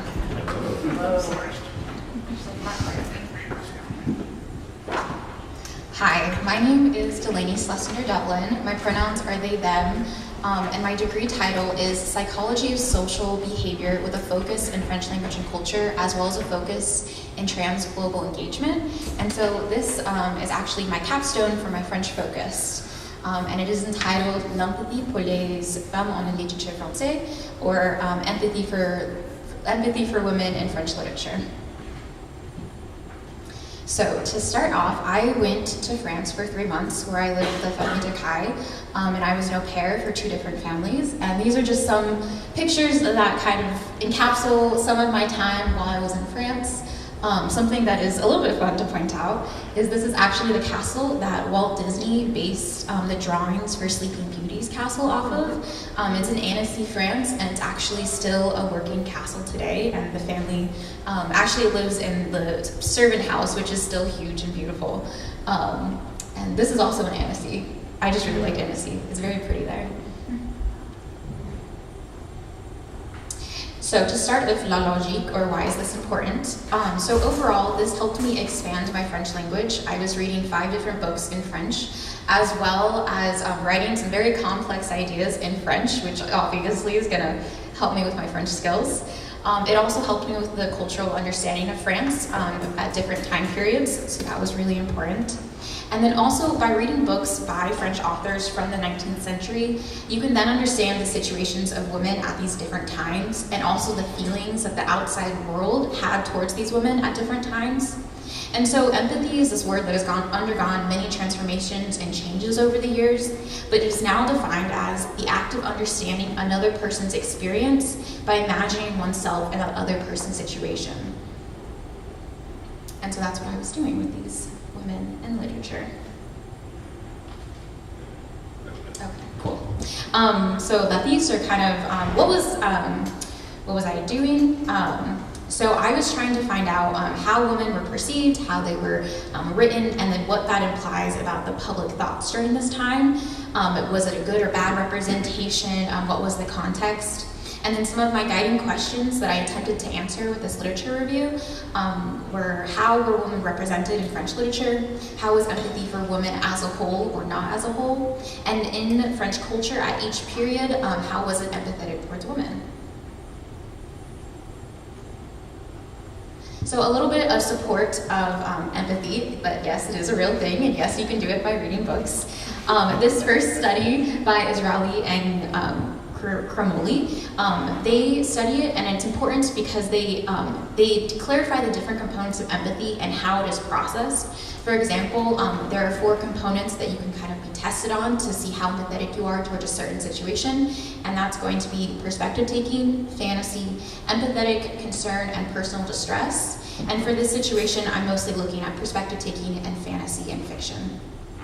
And that's kind of what we're going to talk about in this next slide, is literature as well as fiction and how that relates to empathy. So in this study, the researchers attempt to differentiate between the different types of fiction that people read with respect to empathy. And so they said that when an individual reads a story, that different emotions are triggered by that story, and so that an effective impression is elicited by the story. This feeling can then be applied to real-world situations and knowledge, leading the person to have a more empathetic connection due to this manipulated previous experience. And manipulated just means their changed experience. When we read fiction is in the category of role-taking because the person who reads the fictional situations can be transported, not only into the book where the characters find themselves, but they can also see the thoughts, the feelings, and the emotions of these characters. Because fictional books allow for suspension of disbelief within characters, they're able to experience things that are fantastical that they would have never been able to experience in their own lives. This is also why emotional storytelling makes empathy more possible and stronger, and this again is why I only chose to analyze specifically fictional books from French literature. So my methodology, here's me with my books, and here's some books that I found in a free library that I was kind of intrigued about. So I read 5 different books over the course of 3 months, and I used a cultural lens to do a literature analysis of these 5 different books. But for the sake of this presentation, because I really want you guys to understand these books and the empathetic connection, I'm only going to cover these first 3. So La Belle and la Bête, which, can anyone guess what that means? Beauty and the Beast. So I'm doing a reading of Beauty and the Beast, Indiana and Madame Bovary. But the 2 other books that I read that I won't be talking about today are La Montre and Chanson Douce, and those are the more modern books. So to start off, La Belle and la Bête. So Beauty and the Beast is a short story that was written in the Enlightenment period. This was a period which shows the movement for the betterment of the condition of people as well as a higher adoption of science. So this book may have provided women with a socially acceptable way to console the imagination. It was written, as I said, during the dawn of Enlightenment by Madame de Bovary Count.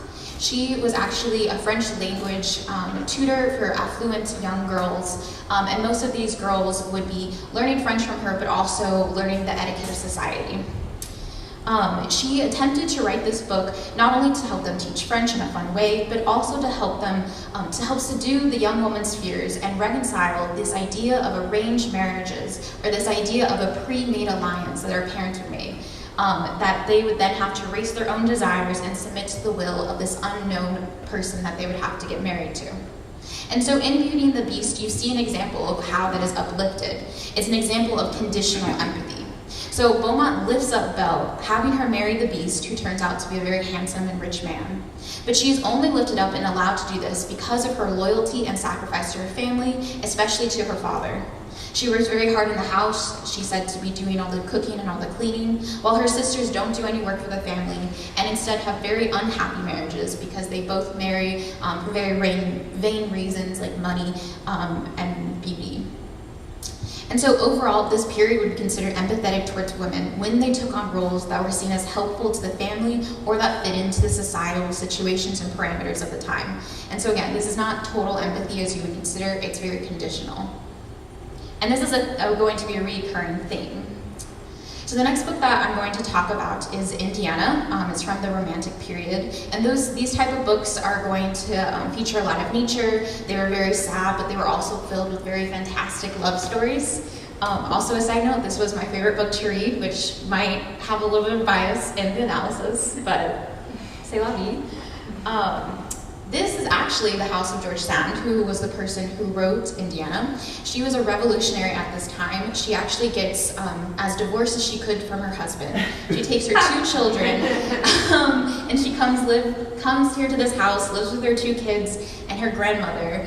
And she has various lovers and affairs, one of them very notably being Chopin. There's like 3 of his pianos in this house. They used to buy a new piano every year when he would come visit her, which I thought was very interesting.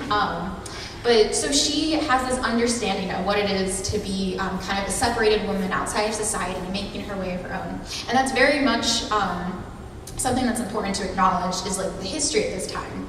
So real estate was considered too important for women to have control over without her husband's consent. But with Napoleonic law, women were allowed to keep movables, which are going to be considered furniture or jewelry or paintings. But overall, they were still financially dependent on their husbands and to the whims of their husbands. And so at this time, there's this fight between women who have very little legal power in society, but then have all the societal expectations and have this societal freedom, but only in the correct way, only in the way that they're supposed to. And they can risk social ruin by doing too much with their freedom or doing the wrong thing. And this is seen in Indiana. So Indiana is a sad and suffering young woman in a very loveless marriage with an old colonel.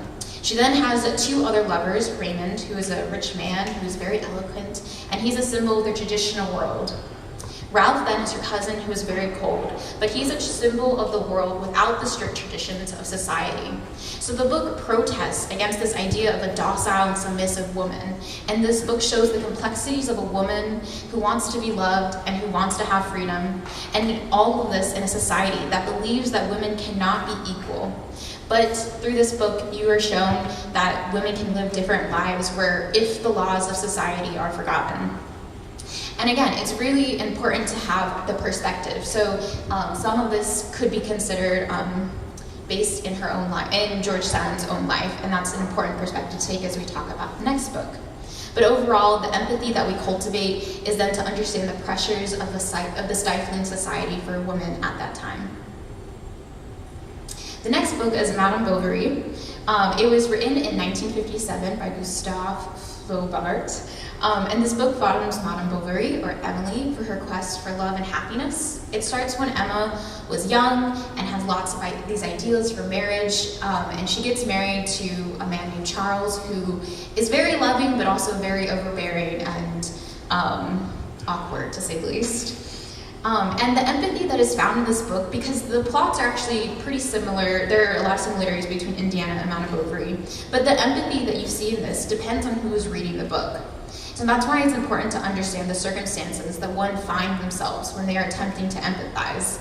So for example, today in France, it's very normal for women to have a say over their finances, who they're going to get married to, how they're going to spend this day. So then but at this time that this book was written, people were reading it, it was very shocking to hear the descriptions of Emma, who has this supposed financial freedom, who supposedly has a loving husband.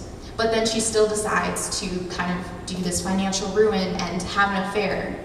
And so for some people who are just viewing it as she's making the wrong choice because of society, they see her as the villain. A woman that's been given too much power, letting her emotions run her life. But if a reader from a modern perspective, from a different perspective, is trying to look at her, you start to understand how depressed she is and how lonesome she is in this society, and how many of her actions are motivated by trying to connect with other people. And so, as I was saying before, it's important to understand the person who writes these books to have the perspective. So George Sand obviously was as divorced as she could be woman, and then you have Gustave, I'm just gonna call him Gustave. It's great. He's a good guy, you know? Yeah, they actually, this is also in George Sand's house. It's a table setting because apparently they were somehow pen pals or they talked to each other, which is interesting because their books are so different. And some of that might be said because Sand was basing it in her own situation and her own emotions, versus Flambard was a man in society and he didn't have the same understanding of the pressures said and written and unwritten in society. And that's actually what this next research kind of supports, is that you have to have, it's easier to empathize with people who are more similar to you. So people who look like you, who are in the same social situation, the same socio-economic class, that sort of thing, than people in your out group. And so then by extending that, you can understand why Sand would be more able to have the perspective of Indiana to portray her with more complex emotions than Gustave would have been with Emma. And it also can show the limitations of today's society when it comes to empathy and the path of progress that needs to be pursued that can help humanize and just unite people in general. So in conclusion, the subject of my overall article was to analyze the ways in which empathy was and was not given to women in French literature since the 1950s. It seems that books that were written by women were better able to present the female experience in a more complex and rich way, as they were able to better relate to their characters. Empathy is based on how well a person is able to relate to the situation, to their own experiences, and then hopefully to better understand the perspectives and motivations of the situation that one is experiencing. And so analyzing in books and how French culture has changed over time allows one to understand the past. If you understand the past, you can understand the future, and understand why certain things would be shocking or not be shocking. Empathy is a skill that needs to be worked on and encouraged, and by intentionally reading books and analyzing how you're connected to these books through the lens of empathy, people can see how they do or do not relate to people, and then can attempt to bridge this gap of understanding. Overall, empathy is a very complex word, and this is just one lens that you can use to promote empathy within oneself, but I found it to be very interesting. So thank you.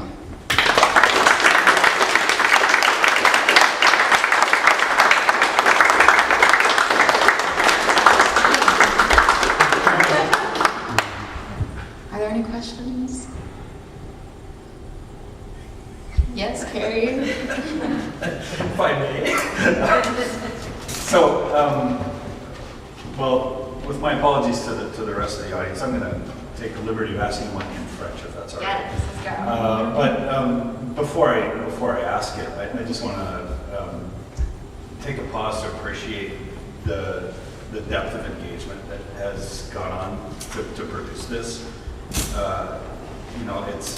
It's one thing to talk about empathy and to understand it as a psychological principle that goes beyond into the social sphere, but it's quite another to do your best to put yourself in the shoes of a completely other culture with its own history and trajectory, and so this was a hard lift that you took upon yourself, and I think the signs are there that it was pretty brilliant. So, alors la question que j'ai pour toi, c'est plutôt sur ta lecture de Flaubert, parce que c'est possible de voir sa critique, non pas une critique de la femme en général, mais plutôt de la bourgeoisie en général, pour dire que toutes les difficultés que Emma Bovary a eues, c'était à cause de son emplacement, c'était une symptôme en quelque sorte de son emplacement dans la hiérarchie sociale à cause du nouveau système de la bourgeoisie. Alors, comment est-ce qu'on réconcilie cette critique de la bourgeoisie avec cette critique de Flaubert qui consiste à dire mais tu n'es pas femme, tu n'as pas bien écrit la femme là? Oui, ça c'est une bonne question. Il y a deux choses pour moi. Le premier chose, oui, il y a une idée avec la bourgeoisie. Oh là là, c'est un tout en français, c'est un peu bizarre pour tout le monde. Donc, avec Flaubert, Il écrit le livre avec une idée avec la bourgeoisie pour critiquer la bourgeoisie. Tu achètes les choses, tu ne veux pas, tu fais les choses, tu es méchant avec les autres personnes. Oui, ça c'est une idée avec cet homme.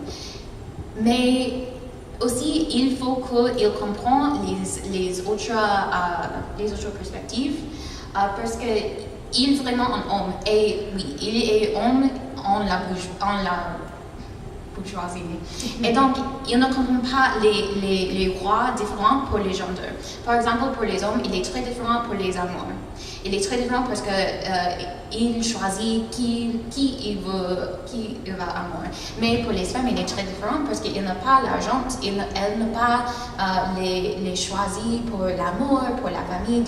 Il n'a pas la choisi en général. Il est très très différent. Et donc oui, il écrit les difficultés et les bizarres pour les bourgeoisies, mais c'est juste un show. C'est juste un show. Il n'a pas l'idée incomplète. Il oublie les perspectives différentes. Parce que aussi, s'il veut écrire un livre avec les personnes qui sont pauvres, peut-être il écrit les choses un peu similaires avec les hommes qui est bizarre, qui est méchant un peu. Mais je vraiment pense parce qu'il est un homme, il ne comprend pas les difficultés pour les femmes en général. Et oui, mais aussi je comprends les difficultés parce qu'il veut, c'est un perdu pour les bourgeoisies. Je comprends cette idée, mais il oublie l'autre personne dans la société. Donc, pas du tout.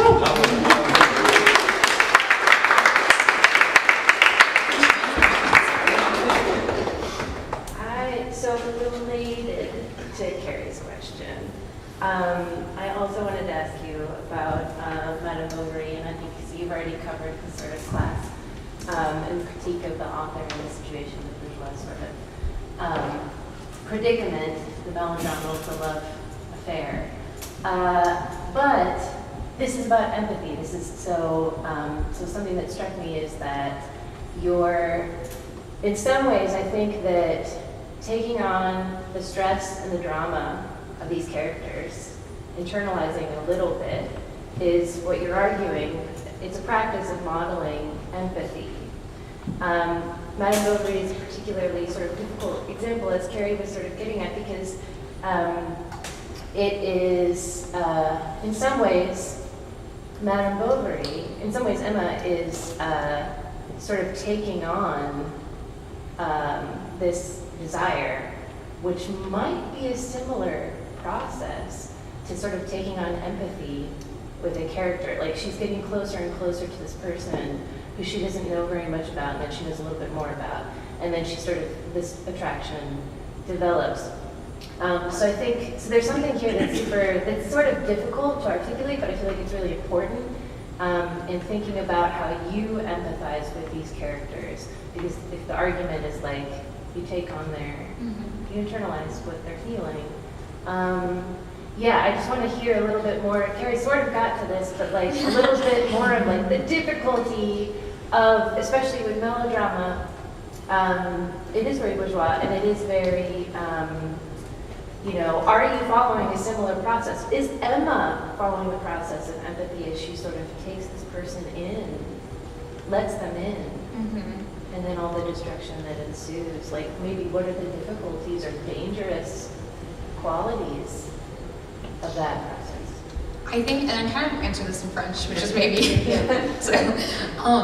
but part of the difficulties that I kind of found with that is that she is having this like affair with this man, but it's the portrayal that is written in that her love is trivial, that her want to fill these things are trivial and small, and oh my gosh, excuse me.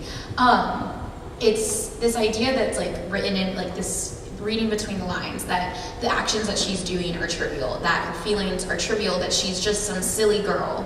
That I think is what makes it hard to then kind of even see in the light of how like a man would see her, because it's written by a man, so he's seeing her as this like trivial young woman that's just kind of an example of the bourgeoisie class of women who are just dumb and full of love, and I think it's not taking her seriously. Because he's focusing so much on the class element, he's not focusing on the gender, which is kind of what I was saying. It's harder for him to take that perspective of gender.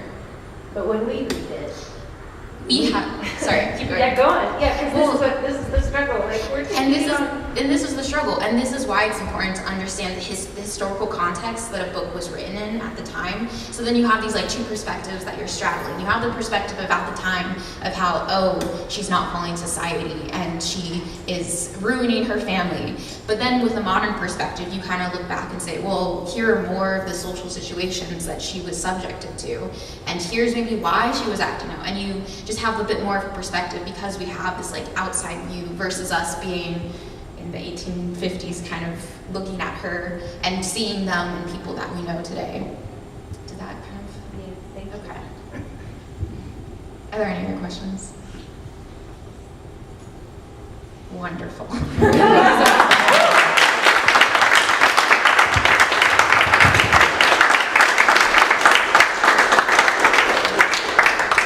That concludes our morning session. We'll come back at 1 o'clock after a brief lunch break, and Lexi Payton and Sophie Singer will present their projects. And so please come back at 1. Thank you.